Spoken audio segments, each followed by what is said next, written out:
Selamat sore Bapak-Bapak. Selamat sore. Assalamualaikum. Waalaikumsalam warahmatullahi wabarakatuh. Iya, saya langsung ke Mas Guntur untuk tahu posisi terakhir PDI Perjuangan seperti apa, Mas? Ya, posisi kami terakhir sampai saat ini masih jelas, tegas bahwa PDI Perjuangan untuk ke depan akan berada di luar pemerintahan. Hal itu ditegaskan oleh Ketua Umum PDI Perjuangan Ibu Megawati Soekarno Putri ataupun juga oleh Mas Ganjar Pranowo yang kemarin menjadi capres dari PDI Perjuangan. Dan itu bagian dari tugas dari kami untuk mengawal demokrasi, karena tidak boleh semua pihak itu berada dalam pemerintahan, karena itu akan membahayakan demokrasi kita. Bisa terjadi kekuasaan yang penuh dengan kong kali kong. Dalam demokrasi yang modern itu harus jelas, ada yang namanya pembagian kekuasaan, ada trias politika, yudikatif, legislatif, dan eksekutif, namun juga ada yang namanya juga check and balance. Nah, disitulah peran dari PDI Perjuangan sampai saat ini masih ingin menegaskan untuk di luar pemerintahan, meskipun tentu saja banyak sekali godaan-godaan yang masih sampai sekarang ingin ketemu dengan Ibu Ketua Umum kami, Ibu Mega, baik itu dari capres sebelah ataupun juga dari presiden yang sekarang, tapi alhamdulillah sampai saat ini masih konsisten untuk menolak. Gitu. Baik, Mas Guntur, ini solid ya? Keputusan bahwa akan berada di luar itu sudah solidkah? Atau masih ada petinggi-petinggi PDI Perjuangan yang sebenarnya ingin, karena mengingat sebenarnya tidak ada masalah antara Ibu Megawati dengan Prabowo Subianto? Ya, kalau sampai saat ini katakan solid, ya masih solid. Buktinya tawaran untuk bertemu itu tidak terjadi ya sampai saat ini. Kalaupun itu terjadi, mungkin waktu pas hari raya kemarin itu sudah terjadi ya pertemuan-pertemuan seperti itu. Tapi sampai saat ini kan belum terjadi, dan itu menunjukkan ketegasan posisi. Dan juga sekarang juga memang nanti akhir bulan depan itu akan ada rakernas untuk memutuskan sikap soal di luar pemerintahan atau tidak ya. Tapi kalau saya melihat semuanya itu kan dari pengurus PDI Perjuangan, dari anak ranting, pasti menyerahkan sikap itu kepada Ibu Mega. Dan kalau kita lihat, kita cermati sikap Ibu Mega sampai saat ini masih tegas mempertahankan ingin di luar pemerintahan untuk masa yang akan datang sampai saat ini. Oke, baik. Saya geser dulu ke Kang Pipin Sopian, jubir PKS. Kang Pipin, kalau PKS kemarin sempat ada sinyal-sinyal ingin bergabung, tetapi kemudian kita juga menyaksikan ada komentar dari Gelora yang isinya ex PKS mengatakan tidak ingin kalau PKS masuk dalam koalisi Prabowo. Seperti apa posisi PKS hari ini? Ya, Mbak Tasa, PKS pasca Pilpres putusan MK hari ini sampai Oktober 2024 kami oposisi terhadap pemerintahan Jokowi. Jadi ini menggenapkan 10 tahun PKS menjadi oposisi. Tapi nanti bulan Oktober 2024 sampai 2029 kami belum memutuskan apakah di dalam atau di luar pemerintahan. Kapan kira-kira akan diputuskan, Kang Pipin? Ya, ini waktunya kan masih cukup lama ya, ada sampai bulan Oktober ini ada kurang 4-5 bulan ke depan. Kita akan pertimbangkan, kita akan dengarkan masukan, aspirasi dari struktur, kader, masyarakat, para pemilih PKS, kira-kira masukan dari mereka PKS lebih baik di dalam atau di luar pemerintahan.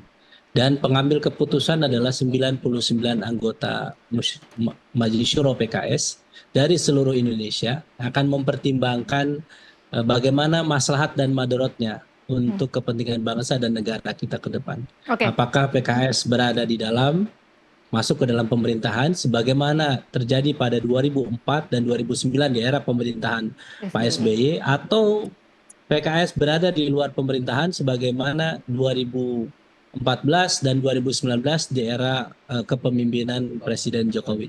Nah, ini nanti keputusan itu akan dilakukan, akan diambil pasca ada komunikasi politik dengan berbagai pihak ya.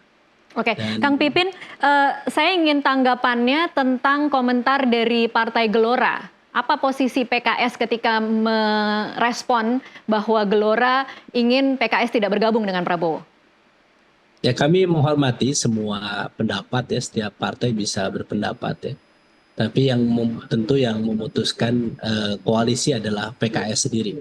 Jadi PKS memutuskan berada di koalisi atau oposisi. Baik, saya ke Mas Arief Zulkifli, jurnalis senior. Mas Arief, bagaimana Anda membaca pertimbangan PDI Perjuangan dan PKS, untung ruginya, dan kemudian kira-kira prediksi Anda, akan beratkah mereka berada di luar atau memang akan lebih mudah ketika mereka memutuskan berada menjadi oposisi? Iya, saya kira kita tidak perlu berdebat lagi tentang betapa pentingnya oposisi di dalam demokrasi. Eh, Pemerintahan tanpa oposisi itu sebetulnya adalah sebuah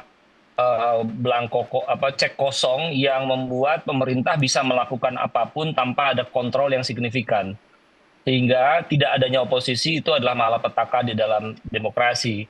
Karenanya pendapat sementara pihak yang mengatakan pemerintahan diupayakan tidak ada oposisi agar keberlanjutan pemerintahan lalu juga semua rencana-rencana bisa berjalan dengan lancar adalah sebuah upaya jahat menurut saya, yaitu agar ekses-ekses dari kebijakan yang mungkin berdampak buruk pada publik itu tidak dikontrol. Nah, inilah menurut saya yang harus dipahami dan kita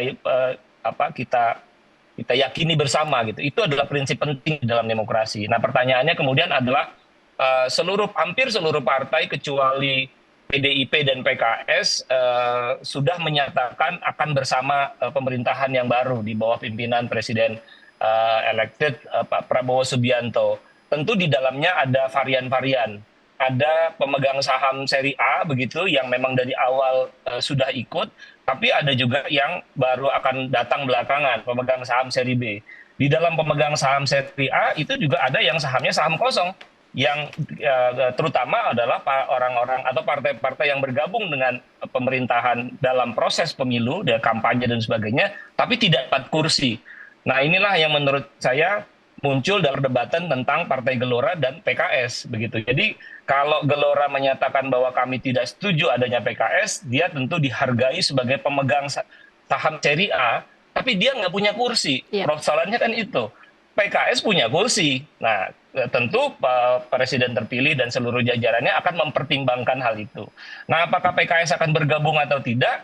Tentu sangat tergantung pada dua belah pihak. Kalau yang namanya perkawinan tuh ada calon mempelai pria, ada calon mempelai wanita. Dua-duanya harus setuju untuk perkawinan itu. Nah, apakah sudah ada tawaran dari pemerintahan Prabowo nanti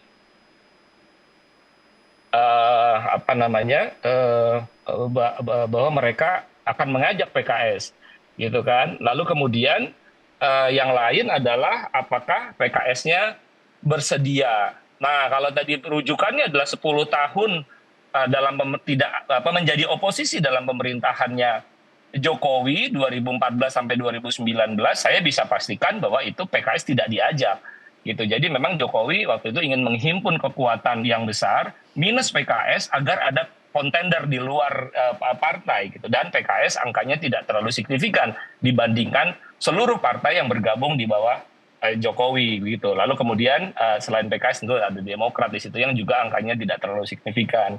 Nah, saya kira pemain kuncinya sekarang adalah PDIP. 108 ya kalau tidak salah suara PDIP dalam kursi di pemerintahan mendatang 2024-2029 tidak bisa dikatakan kecil. Dia akan mengganggu. Plus PKS misalnya begitu, saya kira sudah hampir 30%, mungkin 28 atau 29%. Nah, ini saya kira signifikan. Tentu kalau mau dipakai ukuran voting ya pasti kalah yang 30%, tapi pasti prosesnya kan tidak selalu akan voting. Jadi akan selalu ada gangguan-gangguan. Nah, saya kira problem utamanya adalah apakah PDIP tentu atas keputusan akhirnya ada di Ibu Ketua Umum, Ibu Megawati Soekarno Putri, bersedia untuk bergabung dalam pemerintahan SBY. Tadi sudah dikatakan Bu Mega tidak punya persoalan dengan Pak Prabowo, ya itu betul sekali gitu. Nggak ada persoalan, mereka pernah berpasangan kok sebagai capres dan cawapres. Jadi kalau mau ngajakin PDIP saya kira bisa. Pertanyaannya kemudian adalah ada rasa painful ya dari Bu Mega terhadap presiden yang sekarang yaitu Pak Jokowi yang berbelok atau berbalik arah pada detik-detik terakhir. Nah ini saya kira akan jadi persoalan yang sangat-sangat serius. Apalagi kalau kita membaca hubungan yang kurang baik antara Ibu Mega dengan Pak SBY kan. Nah saya agak khawatir bahwa PDIP memberikan syarat yang tidak mudah, yaitu dia masuk tapi dia tidak mau atau dia ingin peran Pak Jokowi dalam pemerintahan mendatang itu diperkecil atau dihapus sama sekali gitu. Jadi benar-benar cuma ada wakil presiden saja di situ. Saya kira itu pandangan saya. Baik Mas Arief, Kang Pipin dan juga Guntur, Mas Guntur, nanti kita akan sambung di segmen selanjutnya. Kita akan bahas lagi bagaimana PDI Perjuangan yang sudah punya pengalaman menjadi oposisi selama 2 periode, kemudian menjadi penguasa selama 2 periode, akankah mudah kemudian memilih untuk berada di luar? Kita akan lanjutkan di segmen selanjutnya.